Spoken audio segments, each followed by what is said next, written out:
It's funny. Macy Gray tried to backtrack on her statement that changing your parts doesn't make you a woman by tweeting that her comment was grossly misunderstood. No, it wasn't. You're just a loser. You're a spineless loser. This is what it's all about.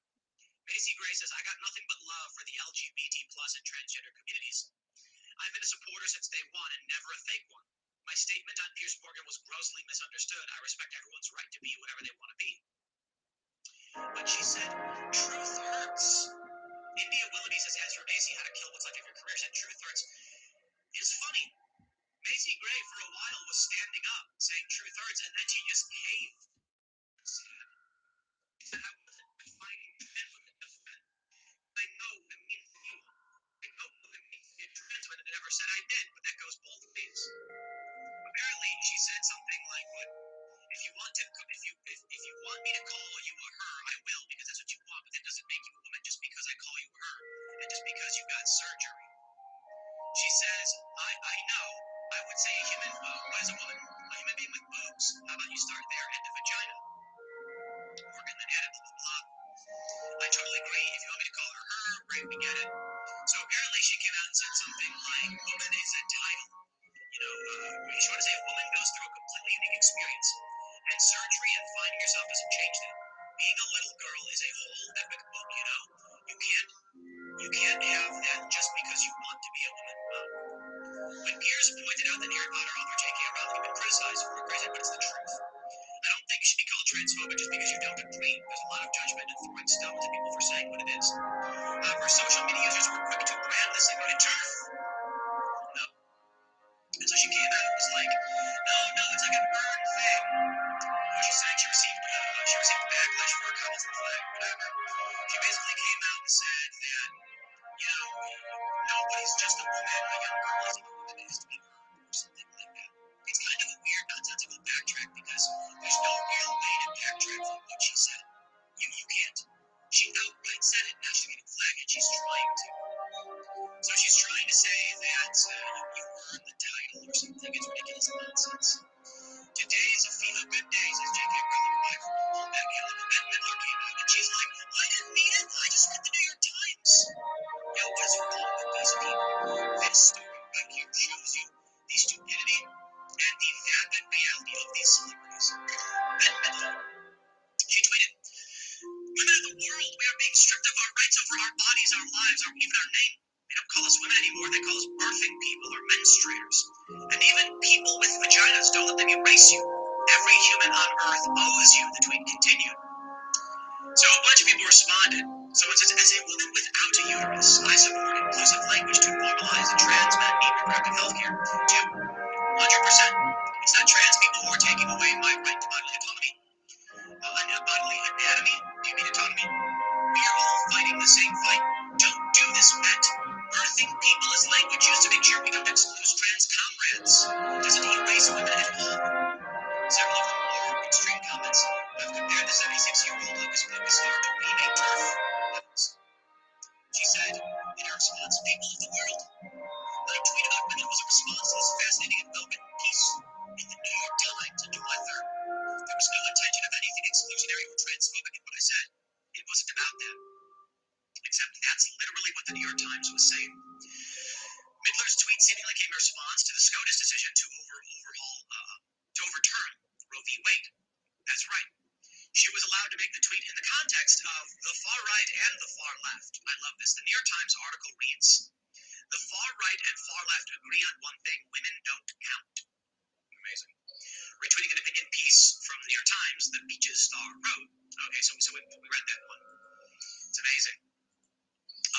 Beasley says another over the hill has been like Deborah Messing trying to stay relevant with her rants. Yeah, sure. I'll tell you what this is. Bette Midler has no idea what's going on. None whatsoever. Our culture is fractured and confused.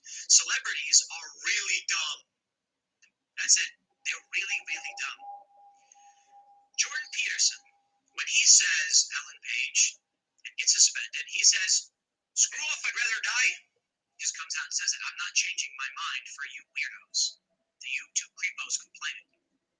Bette Midler says, I will say whatever you tell me. It's like Anakin Skywalker dropping to his knees. I will do whatever you say. Oh, don't you love those pop culture references? Yeah, well, these are celebrities. And this is what you get.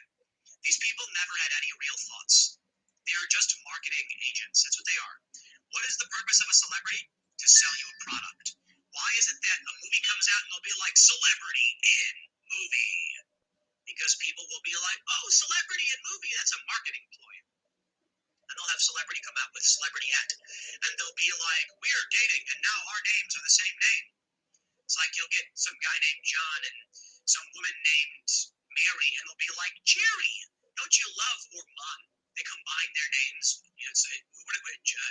Jennifer, no, it was Benifer. That's what it was. Benifer. Ben Affleck and J-Lo was Benifer. That's just so stupid. But this is what they are. Celebrities do fake relationships to generate attention, and that's been the game for a long time. Our culture has been sick for a long time, but now something is changing. The internet is giving the rise to people of principle to be prominent influencers.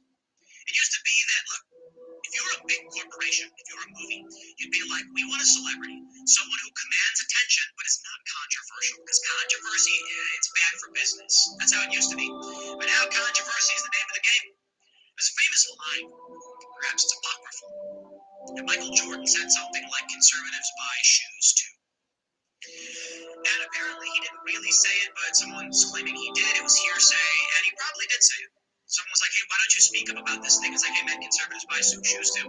This country used to have people who were like, I don't want to offend half the country. They're fans. Now it's people being like, don't know, don't care, tell me what to say, and I will say it. And you get confused responses like this. Here's the best part. The news articles about Bette Midler saying what she said will remain forever. The news articles of her walking it back will remain forever. So you see this interesting internet phenomenon. Someone's going to be like, 10 years from now, remember when Bette Midler was a bigot, and they'll share it. Someone else will go, remember when Bette Midler stood up for trans rights, and they'll share a different article.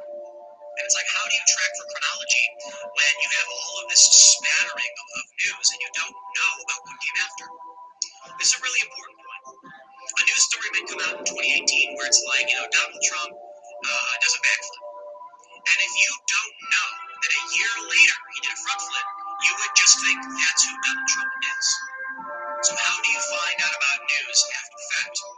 There are a lot of stories I know about and I reference, and I have to do update fact checks on them when I reference them before doing these videos. I'll often Google search to make sure. But there'll be a story and it'll be like, new law passed about smoking in a building. And if I reference it on the show and say something like, and there was that law that was passed, remember, that said you can't smoke in buildings, then someone will go, actually, that was repealed last month, 2 days ago. I'm like, really?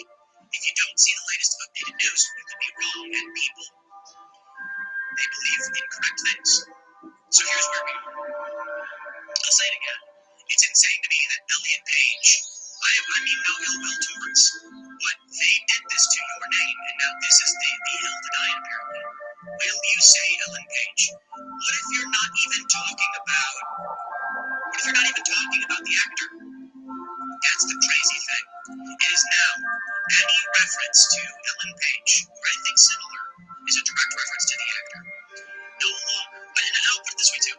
Elliot Page's claim to fame and name is no longer about acting or being in shows or movies. It is only about being trans and dead name. That's it. If you Google search Ellen Page and look at the history archive, it's like Emmy nominations or like BAFTA awards or whatever, just like ceremonies, movies, awards, accomplishments. But if you look at the modern news, it's all just dead name, trans, dead name. Even Umbrella Academy, season 3, the news is all Elliot Page is trans. That's it, that's the news. Congratulations. No longer is it about accomplishment, it's about the controversy over your name. That's how stupid everything has become. Whatever, man. I don't care about, and I want to say something too. I've not watched the latest season of Umbrella Academy, but to me it's really strange that they made the character trans. Okay, Elliot Page, transgender, in the show Umbrella Academy. The character, Victor, is not Ellen Page or Elliot Page. Why did they have to make the character trans? It's as if it makes no sense. Anyway, maybe we'll talk about that in Pop Culture Crisis or something. Check out Pop Culture Crisis on YouTube. Maybe we'll talk about there. I'm going to leave it there. next segment's coming up at 1 p.m. on this channel. Thanks for hanging out with us.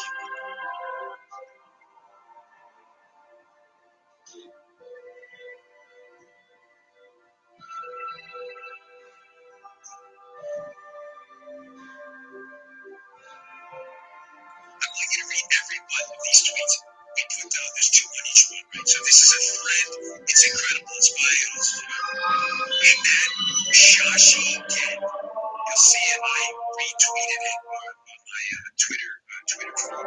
It's important to see it. She says, we'll become a nation of navel gazers who have it so easy that our free time is spent arguing over whether someone with a, let's call it unit downstairs, can be a chick, holding great leaders of the past to impossible standards of the present, and adding new genders to the grievance menu every 5 minutes. She goes on, she says, our government's propped up the most Dunning-Kruger-infected expert ever known. And yet they still keep shouting, trust the science, because they've turned science into a religious cult that'll brook no dissent. She goes on, the feminists in this country care more about protesting an imaginary wage gap while wearing knitted clothes and pink caps. While women around the globe are still stoned to death for daring to be seen in public with a man, or raped to death for not covering their body enough. Our military leaders are more concerned with dumbing down PT requirements and psych requirements so they can create an armed force that's more adept at examining their privilege. Waging a war. She goes on. Our political leaders on both sides do absolutely nothing for the good of this nation or its people because they're too focused on money laundering, fundraising, so they can perpetuate their power and get rich off the backs of the taxpayer. The mega corporations and billionaires have banded together and are essentially running this country as the bastard hate child of an oligarchy and a technocracy. Because our elected politicians are feckless, let's call them dimwits, that don't want to do any actual work.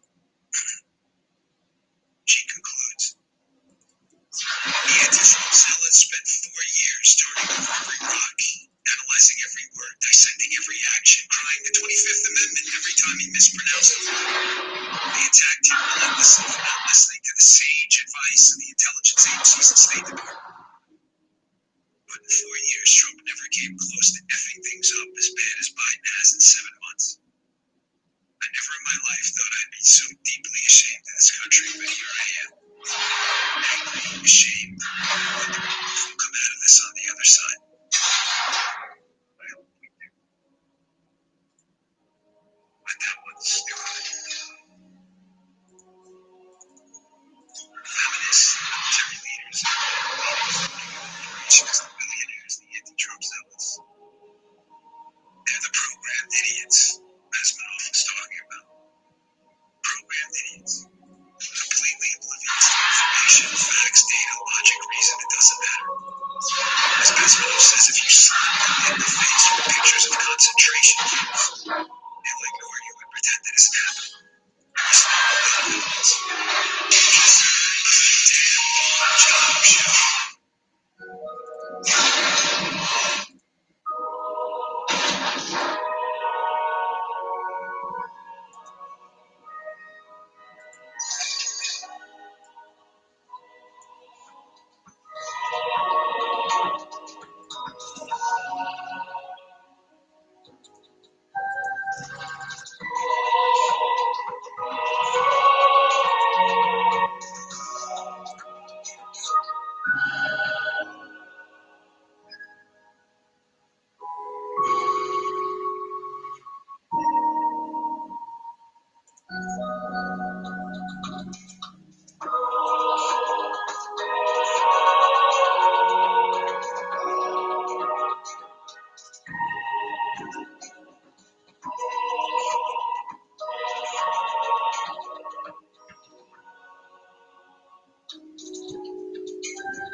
To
the stars.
us in endless war.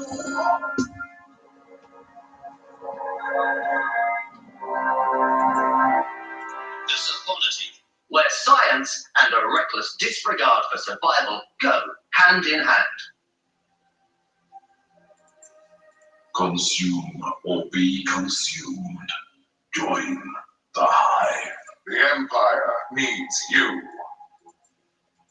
Choose a ratio. Choose perfection. Join the faith, wear the cloth, lead the church. Take a gamble on us. You will lead us to victory, or defeat can be undone. Choose tenacity. Choose strength. Step into our world.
only in the end to dust.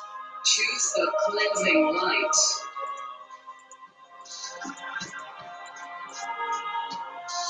Lead us to dominion. Bring us to victory.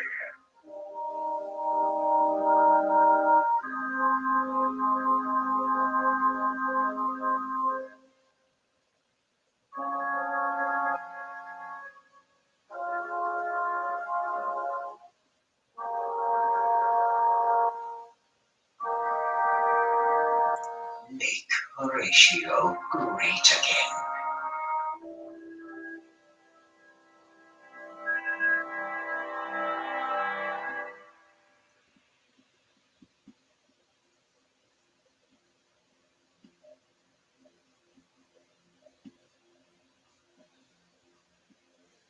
Seek the light in the darkness and the warmth in the fire.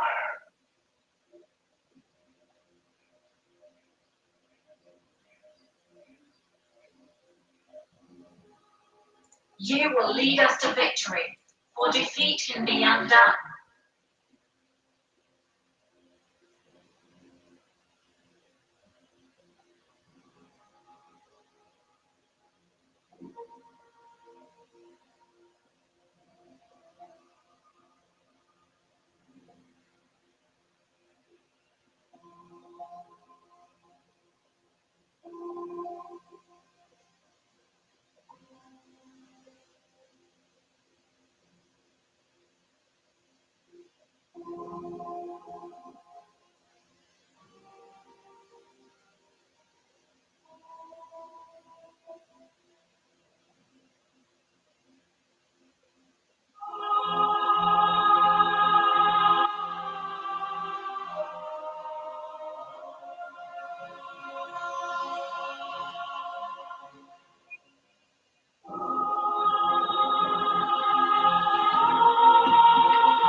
Ours was a pristine universe. We knew nothing is your endless, your dust. Until the rift ripped a path between our realities, injecting a blight that spreads like poison. Our cosmos of order and balance was shattered forever. Dying, corrupted, and consumed. We had no choice.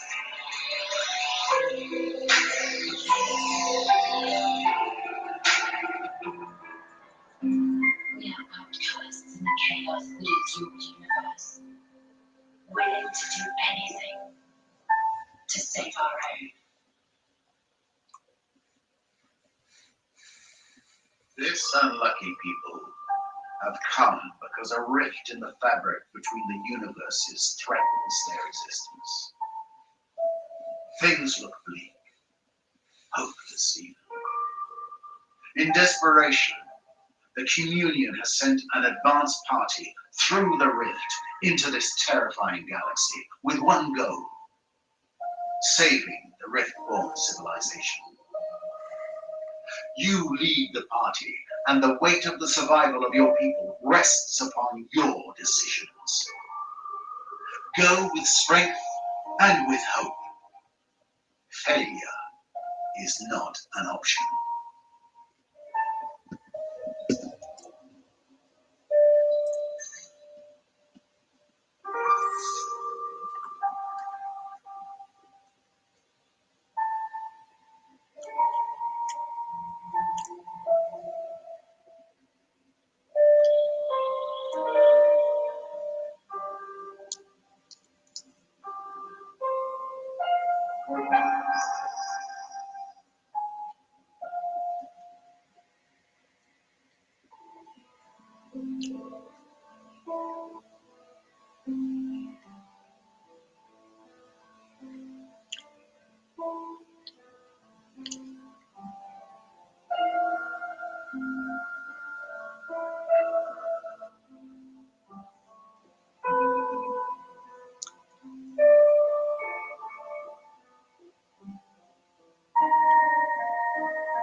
As to why gas prices are so high. And in one of his latest attacks, he shamed gas station owners as if they're the reason prices are so high. Well, gas stations are typically run by small businesses, so Joe Biden, refusing to take responsibility for his own actions, is condemning small businesses in this country.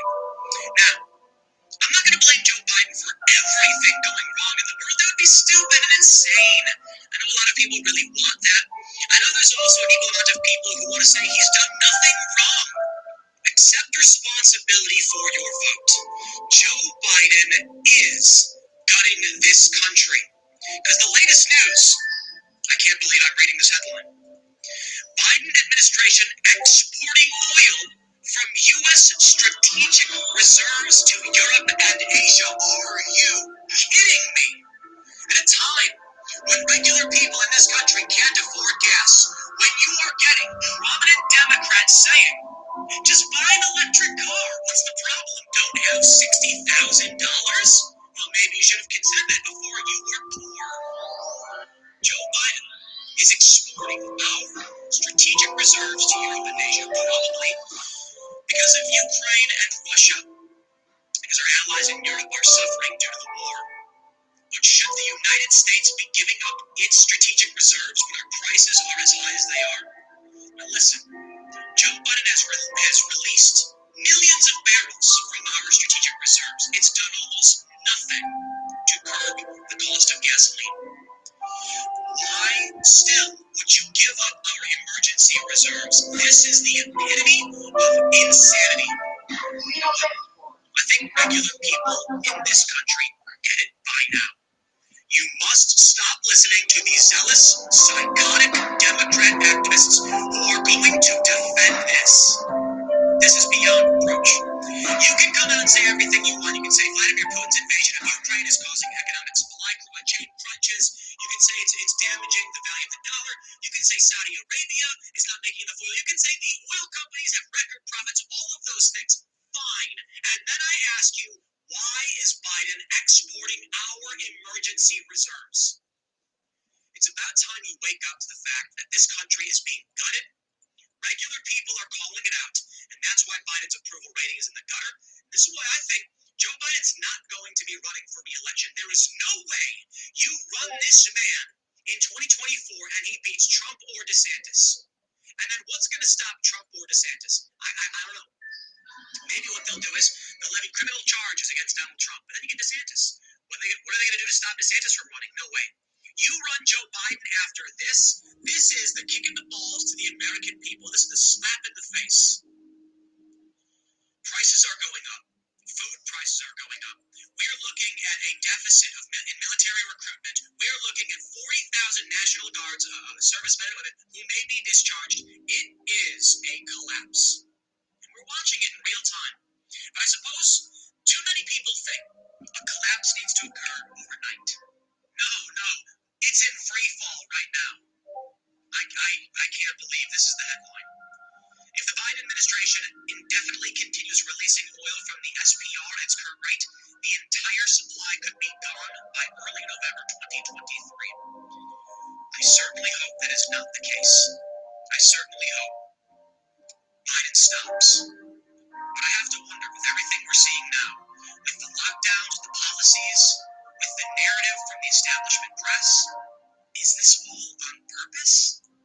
How is it that things could be getting so bad in this country and the Democrats and Joe Biden would continue to enact policies that damage and destroy us? I'll tell you this, there are many people on the left saying Joe Biden doesn't control gas prices. Forbes runs an article saying, yeah, Joe Biden can change gas prices. He can lower it right now. Joe Biden says, we're going to enact policies to lower these gas prices. Why didn't you do it before? Let's read this story from timcast.com. Before we do, Head over to timcast.com, become a member to help support our work. We've got a lot of stuff in the works, new shows coming your way. We're going to be launching Tales from the Inverted World as a timcast.com exclusive. It's too good of a show. And in order to keep it running, it's going to have to go behind the paywall. And this is because we want to make this something more. We want to produce content, we want to produce culture, we want to change the world. And we want to produce news, and we want to cover stories in the best way possible, true facts, challenging the lies and the manipulations of the mainstream press. So please become a member so we can continue this great work. And don't forget to smash that like button, subscribe to this channel, share the show with your friends. Here's the story from timcast.com.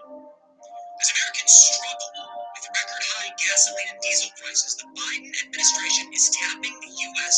strategic reserves and sending oil overseas. More than 5 million barrels of oil were exported to Europe and Asia last month, as the average price for gas across the nation reached $5 for the first time in history. The Strategic Petroleum Reserve is a complex of 4 sites with deep underground storage caverns, created in salt domes along the Texas and Louisiana Gulf coasts. It is managed by the U.S. DOE. It was created in 1975 to offset any future disruptions of the oil supply. It was designed for emergency use, such as natural disasters and events like the OPEC oil embargo against the U.S., not for offsetting high prices due to policy decisions or market conditions. In March, President Biden ordered the release of 1 million barrels per day from the SPR through the month of October. As of July 6, total inventory is only at about 492 million barrels. The maximum total withdrawal capability is 4.4 million barrels today. If that amount of oil were released, based on current inventory, it would take only 111 days to deplete the entire supply of U.S. oil. A former DOE official has gone on record calling the release of the nation's emergency oil reserves illegal. Here's the cool part of the story. Biden sent 5 million barrels of U.S. oil to Europe and Asia despite soaring gas prices, the Washington Times reported. The exports are part of a broader and historic release of 1 million barrels per day. The U.S. allowed more than 5 million barrels of oil from the Strategic Petroleum Reserve to be exported to Europe and Asia, a move that contradicts President Biden's statements about trying to bring down the cost of soaring prices at the pump. It is absolutely insane.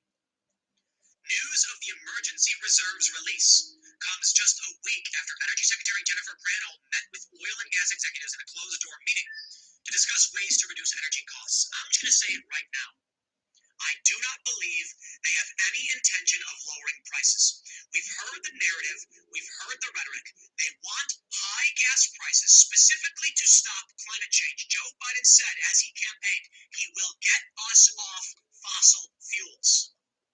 So why would you assume this is anything other than gutting the American reserves, cranking up the prices so that regular people stop driving cars? Did you just think there's a senator? There's like just getting an electric car. What's the problem? You got $40,000 sitting around for a goddamn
proud to say it seems like regular people, to a certain degree, are at least waking up. From Timcast.com, nearly 9 in 10 Americans say the country is on the wrong track. According to Monmouth University, who conducted the poll, which was released on Tuesday, this marks an all-time low for this question going back to 2013. Biden's overall job rating continues to trend downward, currently just 36% approve of the job he is doing, while 58% disapprove. Over at Real Clear Politics, we can see that in aggregate, Joe Biden's approval rating is 38.4%. You think they're going to run this man for 2024? Sorry, I think you would be insane. Anyone who thinks this guy can run is wrong, and anyone who thinks he should try is insane. This man, Joe Biden, will lose handily. Maybe that's the intent. I don't know. Maybe he's their sacrificial lamb. I mean, I said it before. Joe Biden ran knowing that people hated Trump. The Democrats thought they could win off of Obama nostalgia.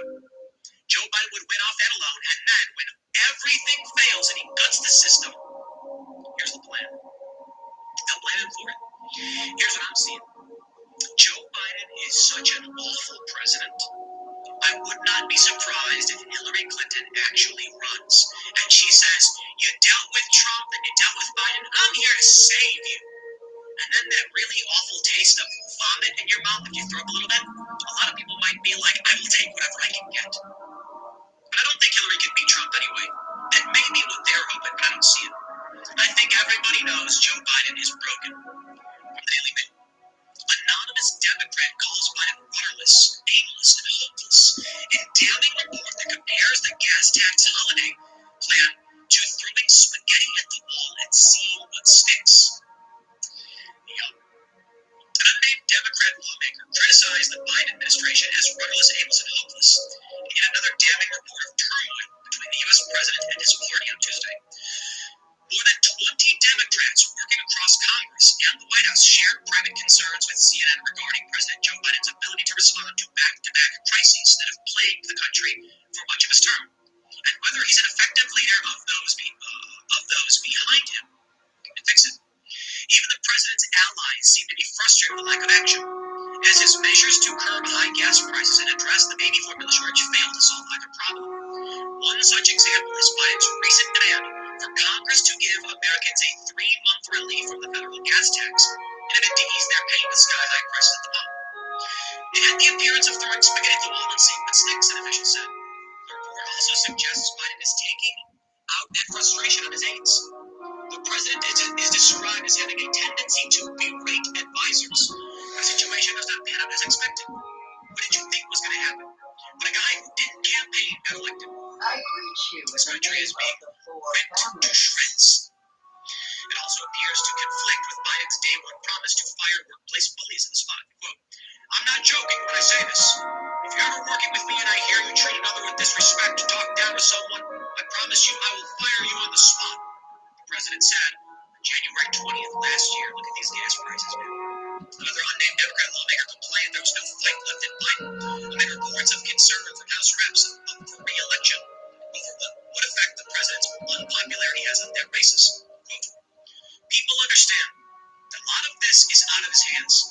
What you want to see is the president out there swinging.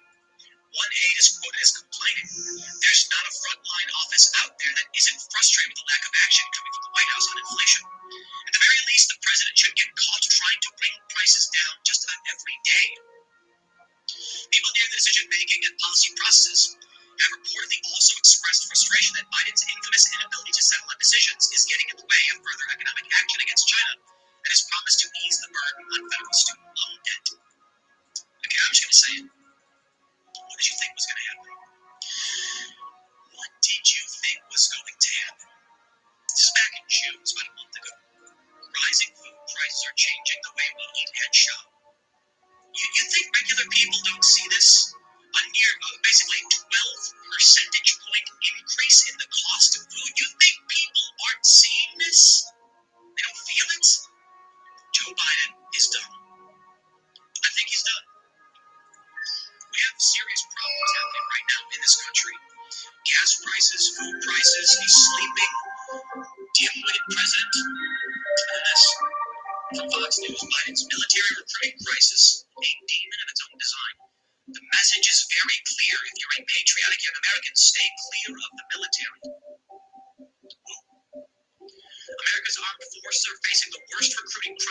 the end of the draft in 1973. The Biden Pentagon is blaming the economy. The reality is far more troubling. It's human nature to avoid suffering and danger, if possible, unless it's for the greater good, even though not everyone is going to be a cop, firefighter, or service member. We see police retirements soaring, and recruiting not keeping up with defund the police mandatory COVID-19 vaccine places like Seattle. While most of Texas finds it easy to fill police academy classes, it's not hard to understand why police are generally honored in Texas but not in Seattle. Here's the issue. The police are demonized. It's a dangerous job. The military has become woke. They say it's the economy. Is it a joke? When the economy goes bad, people enlist. It's a guaranteed job with a guaranteed salary. They want to say, the message is very clear if you're a patriotic young American. Stay clear of the military. After all, why put yourself under the command of people who at best are suspicious of you and at worst will demand you attend pronoun re-education camp? How can we expect this country to be anything if we are allowing woke culture to joke? Why didn't Donald Trump do anything about this? Brilliant executive order adding woke trainings. 2 years too late. He should have fired Millie. He should have fired all of these people, but Trump just did not get it. He's old. He didn't know. And now look at our country. Look what's happening. Take a look at this. From the Daily Caller, Senator Blackburn to introduce legislation backing National Guard members set to be fired over COVID vaccine refusal. 40,000 U.S. Army National Guard members are set to be fired for refusing to take the COVID-19 vaccine. This is June 30th.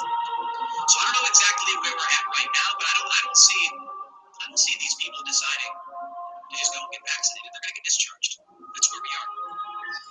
Now, as for the rest of this country, the ones who just keep lining up to defend Democrats despite the fact that Joe Biden is giving away our oil while our gas prices are through the roof. Take a look at this.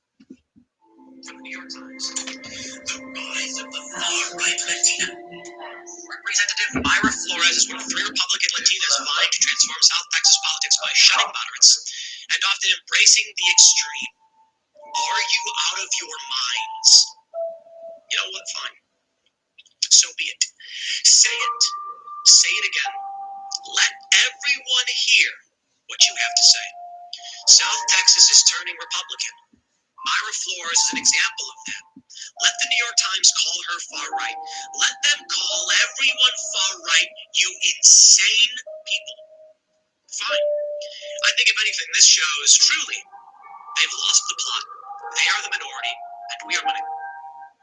The best thing they have to offer when a Republican Latina wins is that she is far right. Incredible. The New York Times says, for years, Texas Republicans tried to win the Hispanic vote using a Bush-era brand of compassionate conservatism. The idea was that a moderate's touch and a softer rhetoric on immigration were key to making inroads with Hispanic voters, particularly in Democrat strongholds. Such was the Texas of old. The Trump age has given rise to a new brand of Texas Republicans, one of whom is already walking the halls of Congress, the far-right Latina. Representative Mayra Flores became the first Republican to represent the Rio Grande Valley in more than a century, after she won a special election last month and flipped the congressional seat from blue to red. She also became the first Latina Republican ever sent by Texas to Congress. Her abbreviated term lasts only through the end of the year, and she is seen as a long shot to win re-election in a full one. But what is most striking is that Ms. Flores won by shunning moderates, embracing the far right, and wearing her support for Donald Trump on her sleeve. More Marjorie Taylor Greene than Kay Bailey Hutchison. Her campaign slogan, God, Family, Country, was meant to appeal to what she calls the traditional values of her majority Hispanic district in the broader city of Brownsville.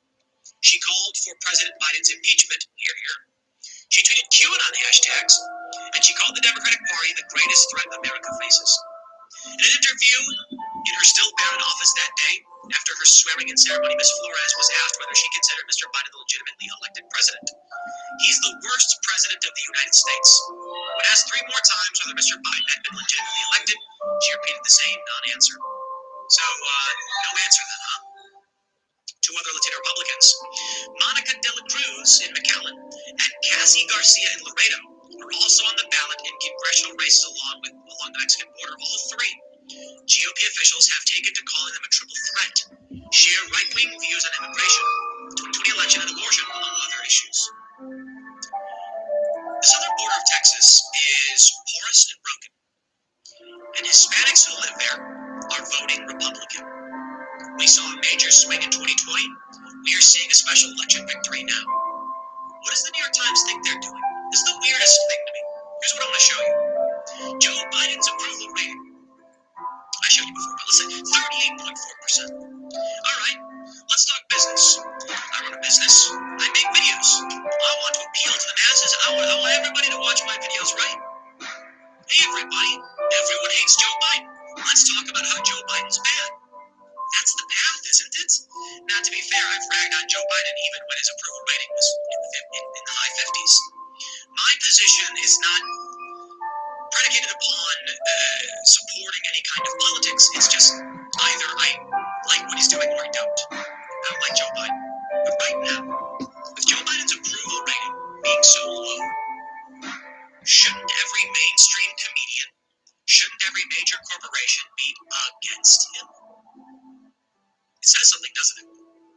Oreo cookies should be coming out and being like, no, we don't support this stuff. Instead, they come out with all the woke nonsense. Late night comedy hosts should be ragging on Biden, being like nobody likes him. Instead, they make jokes about Trump. They placate or defend Biden or provide minor criticisms. This is the crazy thing. Here's the point. Late night talk show hosts have no convictions, have no politics. Regular Americans don't like this guy. Why are they defending him? Why aren't they calling out Joe Biden? Why are they instead criticizing Myra Flores? Why are they criticizing her? That to me is the craziest thing. And it says, tribal cultism rules this day. Joe Biden can give away our strategic oil reserves, and they will say it's not his fault what's happening. Joe Biden, that they will claim, can lower gas prices with policy, but then claim the high prices aren't his fault? What about his policies that raise gas prices? It's a cult. That's it. I don't like the Q stuff. I don't know much about Myra Flores. Good for her, she won. But I'll tell you the truth. The Southern Texas is going Republican. Why call her far right? If anything, she just believes wrong things. Does that mean far right economically or culturally? No. The Rio Grande air traffic continues.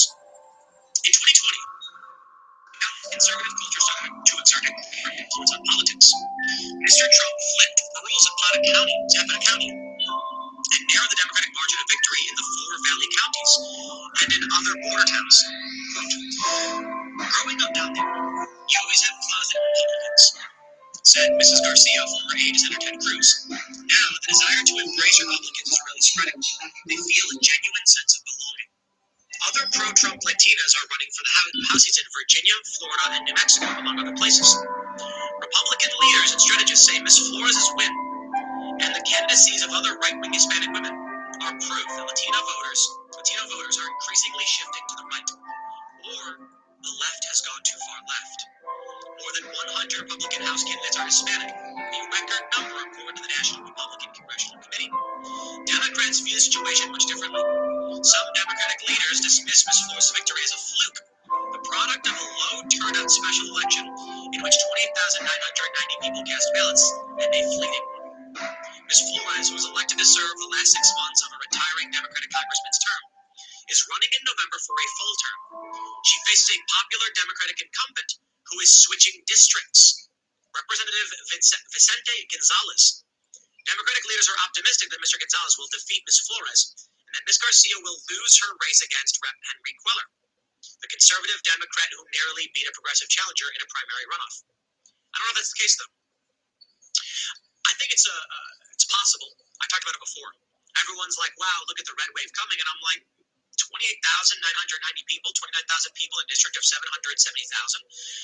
Sorry, I'm not convinced you're going to see in 2022, in the midterm, what you see in the special election. However, I think a lot of people are switching parties. 1 million Democrats, switched to the Republican Party. I think we may see the same trends in the general. Because people are just looking at the Democrats saying, all you do is scream Trump. All you do is scream impeachment. And what does that do for any of us? Nothing. Today, they're concerned about wokeness. They're concerned about what their kids are being taught. They're concerned about things like drag queen story hour. They're concerned about the southern border and the people running across. Even in Mexico, the Mexican citizens are concerned about the immigrants coming from Guatemala and Honduras. Then these woke liberals, the affluent white female liberals, come out and say, we should let everyone come in. And you get people like AOC saying, these are concentration camps. Meanwhile, the people who live there are like, yo, we're not happy with this. We're not happy with the fighting. We're not happy with the cartels. We're not happy with the kids dying. And AOC and these other progressives come out and defend this stuff. So I'm not convinced. Now, I think it's a fair point. We will see what happens, because far be it from me to think I know what the future holds. The Republicans are going to claim they're going to win because they have to. They want people to feel like they're going to win to go out and vote. The Democrats are going to say the exact same thing for the exact same reason. We can't lose. It was a fluke. We're going to win in November. I don't buy it. You take a look at all the polls, you can see very, very clearly that there's a red wave coming. Let me tell you about this. From NPR, My Body, My Choice, how vaccine foes co-opted the abortion rallying cry. The craziest thing is apparently there's some polls showing that most people, most of these Democrats, don't want to use the phrase anymore. I don't know exactly. Let me see if it's in here somewhere. This is what's fascinating to me. When you have people not wanting to say my body, my choice anymore, that's because the right, the colloquial, cultural right, started using it. They're taking over. Whether you agree or disagree, Democrats are saying, I don't want to be associated with that. There were Democrats saying that they were going to keep wearing masks even when they didn't have to because they didn't want people to think they were Republicans. They are in a cult. It's their obsession. Anything to just not be the far right. That's what the New York Times does this. That's why they're desperate to smear anyone who challenges the insanity of Joe Biden and the Democrats as far right or right wing. The only thing they have to campaign on is don't be like the evil other. But it's not working anymore. And it's apparent in Joe Biden's approval ratings that most people, a strong majority, are like 2/3, are just like, I don't like what this guy is doing. Now, many of these people may not admit it. Maybe these are the silent Trump supporters, the silent Republicans. Modern establishment culture, mainstream celebrity, they're all anti-Republican. So this is why a lot of people don't want to come out and say they're Republicans. But I wonder, the secret Trump vote, they called it. When the polls came out, it was like a 7-point swing. They were all wrong. And boy, did they lose their minds. We weren't wrong. We did a good job. It's not our fault. It's everyone else who's wrong. No, people just wanted to vote Republican. They wanted to vote for Trump. They wanted to vote for something other than your insanity. In 2020, Joe Biden may have won. But if you look at Congress, you can see that there were some districts that were considered safe Democrat that flipped. That's the crazy thing. Safe Democrat districts flipped. What do you think's going to happen now? When Joe Biden has been given 2 years, what do you think's going to happen with regular people when they're like, the Democrats sold me out, they sold out our oil, they are attacking my children, they are attacking my family, they're insulting my family, they're calling us every name in the book. Yep. When the red wave hit Congress in 2020, when Democrats lost handily, they maintained the House, to be fair, but they lost many seats. Donald Trump had been president, yet for some reason people still voted Republican. What do you think's going to happen to Congress when this country's been given 2 years of a failed, psychotic Joe Biden presidency? I think you're going to see something much more profound. I don't know for sure. I remember in 2018, I thought that the culture war issues would permeate, and thus you'd see a major Republican victory. I did not see how anyone would support these psychopaths. But you know what? Fool me once, shame on you. Fool me twice, shame on me. People voted for 31 Democrats because they said we are not going to play these games. We're going to get in there and vote on real issues. What they do? Well, one guy to Staten Island, for instance, impeachment. Jeff Van Drew switched parties and then just won his primary in a landslide. I think you can see it coming. I think you can see it. People in 2018 in the midterms were just thinking to themselves, okay, I'm going to vote Democrat, but I'm going to vote for somebody in the primary who's not woke. And they got culture war. Now, I don't think people are going to fall for it. I think they're going to look at all these Democrats making all these promises, and they're going to say, enough. They're going to vote Republican. Be it Latina or otherwise. Republicans are making gains amongst Asians, amongst the black community, amongst Latinos. The Democrats just keep losing. I wonder if we'll see some major landslides. I don't know. But I do know one thing. This story, that Biden has been exporting oil from our reserves to Europe and Asia, it's like Biden walked right up to you, smiled, and then spat in your face. He knows people are hurting. What is he doing giving our oil away? I can only assume. It's for war. And because they want this country to implode. They're gunning it.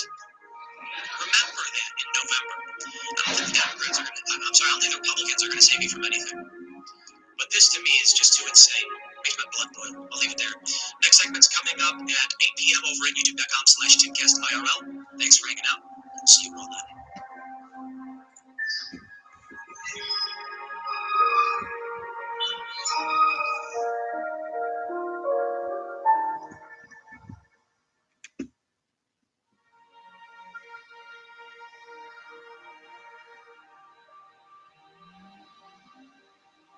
There's some mystery about why women seem to be attracted to these so-called dark triad traits. And I would say that they're using them as insufficient markers for the ability to or the acquisition of status. So, and narcissists capitalize on that, right? Because a narcissist looks confident, and lots of confident people are competent, but some confident people aren't competent, but they can fool you. And then I think the other explanation is that if you had to choose between a benefit conferrer who could punish free riders and one who couldn't, you should pick the former. One who could deal with free riders, who couldn't do it, had the capability to. And so, you see this sort of thing. I really like the Disney movie Beauty and the Beast. I think they got it right. And so there's Gaston in that movie, and he's a narcissist, but he has physical prowess. Like, he can't understand why he's not the guy, but he's narcissistic. And then there's the Beast, who's a beast, but he's tameable. And so he can be a benefit conferrer, and he has the capacity to inflict cost. Yes.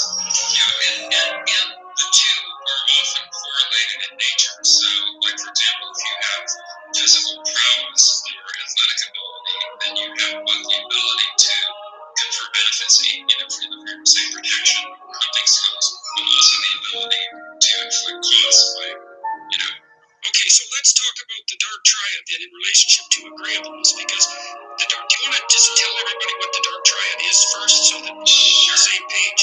Yeah, so the dark triad, I think this was originally named by one of your Canadian psychologists, probably so the UBC, and the dark triad originally was three triad, but it's narcissism, Machiavellianism, and psychopathy. So where narcissism is typically marked by a sense of grandiosity, a sense of entitlement.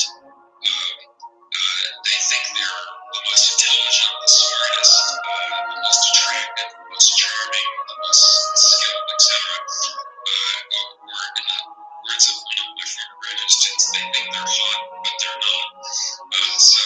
And I think there's a way in which people do have the ability to assess whether that high self-esteem is warranted or not. Because we have even words in our language for things like arrogant, that kind of connote someone who thinks that they're more beautiful or So that's narcissism, but the entitlement is, I think, a critical component of narcissism, where they feel, I'm so great, I deserve a larger share of the pie, including the sexual pie, if we get to the issue of sexual conflict and sexual coercion. Machiavellianism, that stems from the Prince of, I can't remember how many hundreds of years ago that was written, but it's basically people who pursue an exploitative social strategy. So they are, we were talking about reciprocity earlier, they will feign reciprocity, feign being good reciprocators, but then they will cheat. And so these are the liars, the cheaters. So if the patriarchy was based on exploitative power, then dark triad personality traits would be adaptively and practically useful and desirable. If that was the case. Yeah, if that was the case. Yes, okay. Now, and that gets complicated because one of the things your research has indicated is that there is a manner in which women are attracted to people who manifest dark triad traits. Yeah, I would say, I would add the qualifier that it tends to be younger women. So teenagers or women in their early 20s. Women, as they mature and get more experience on the mating market, tend to be less attracted to these dark triad characters. Okay, so here's a hypothesis. It's not that easy to distinguish the willingness to use casual power and control from competence when you're not very experienced. And so the dark triad. I'm so great, I deserve a larger share of the pie, including the sexual pie, if we get to the issue of sexual conflict and sexual coercion. Machiavellianism, it stems from the Prince of, I can't remember how many hundreds of years ago that was written, but it's basically people who pursue an exploitative social strategy. So they are, we were talking about reciprocity earlier, they will feign reciprocity, feign being good reciprocators, but then they will cheat. And so these are the liars, the cheaters.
shall defend the faith, whatever that.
I shall defend the faith.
done, my Claude. Your actions deserve the closest scrutiny.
I shall defend the faith, whatever that requires.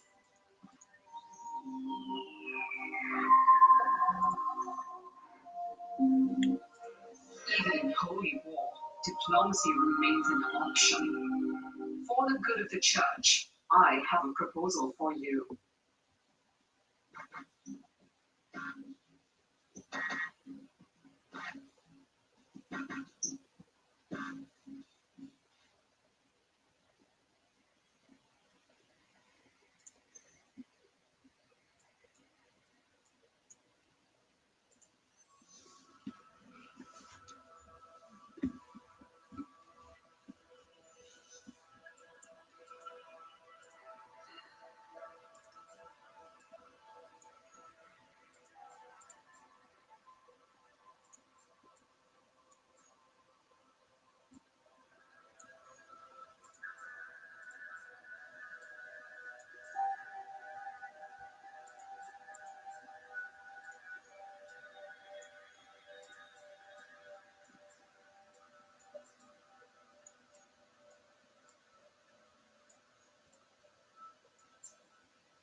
I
Hey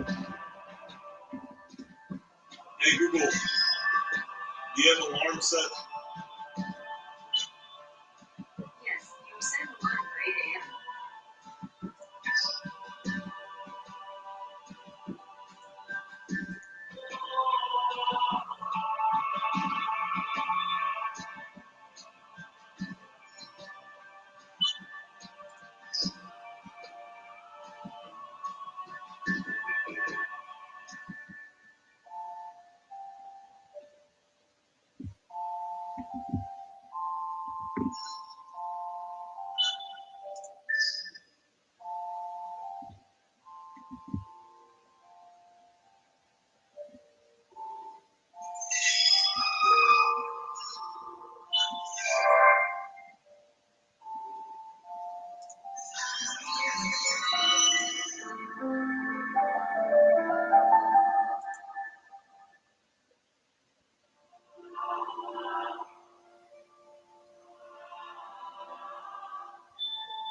a.m. And I thought, your actions deserve the closest scrutiny.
Welcome to the Safari.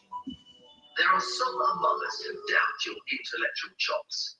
Please.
my cloth. Your actions deserve the closest scrutiny.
Do you?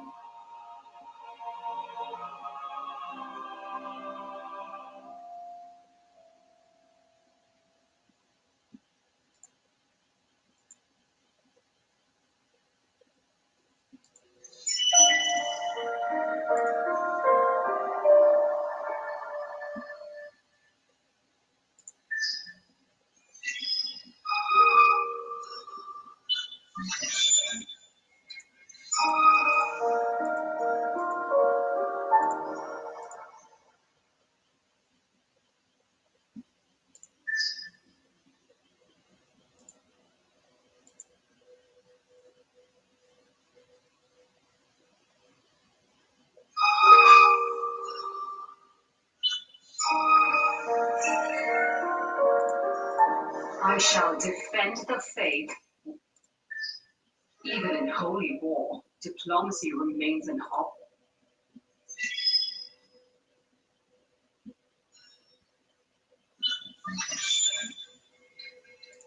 I shall defend the faith.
I shall defend the faith.